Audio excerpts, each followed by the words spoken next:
Day 10 of telling Molly's story. Ready? Look, let me tell you about this girl named Molly. It was freshman year when I met her in the party. She was standing in the corner, sipping on Bacardi. Had a really pretty face, but I kept staring at her body. I approached her, asked her name and how her day was. Told her I'm a rapper and one day I'll be famous. She laughed, but I could tell I had her intrigued. Reached out her hand, I shook her and said, my name's B. Asked where she's from, she replied with New Hampshire. Said she grew up with 2 brothers and a hamster. Major was English, but she wanted to be a dancer. Said she's having God problems and I told her I'm the answer. She said, okay, here, take my number. Princess Molly is what she saved it under. I thought it was the start of a lifelong bond. I wish back then that I knew I'd be wrong.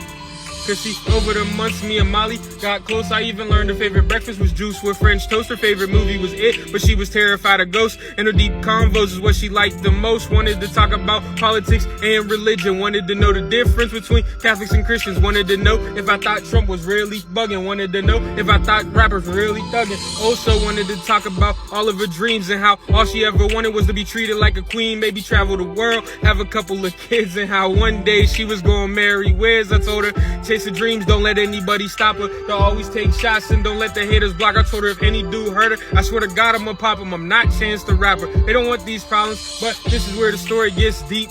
Molly fighting an uphill battle, that shit was steep. She never told me about her father or the abuse. She never told me how her uncle raped her when she was 2. See, her whole life dudes did nothing but play her. She prayed and prayed and nobody came to save her until she met me and I showed her somewhere different. But right around the time, your boy had to pivot. I got a girl and she see Molly as a threat. So the Molly leave my life was her best bet. And if I stayed, then my girl would've became my ex. And I would've accepted that if I knew what happened next. Molly didn't have friends, I left her all alone. She had a past with depression, I wish I would've known.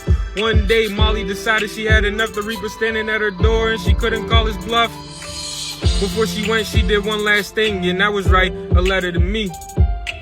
Before she went, she did one last thing, and that was write a letter to me. And dear Red, dear B, I hope you get this letter. The pain is no more, and I swear I feel better. While on earth, the blade helped me feel relief. But this knot in my head, it's gonna help me feel some peace. Please, don't cry, I know you're getting emotional. You're probably blaming yourself, and that's why I wrote to you. CB, you were the only friend I ever knew, and I would've gave up sooner if it wasn't for you. So thank you for all the memories that we have. Thank you for all the smiles and all of the laughs. Thank you for staying true and not kissing my ass. And thank you for making every day feel like a blast. And I'm sorry, this is how it has to end, but you'll always be my best friend. I'm sorry, this is how it has to end, but you'll always be my best friend. Love, Molly.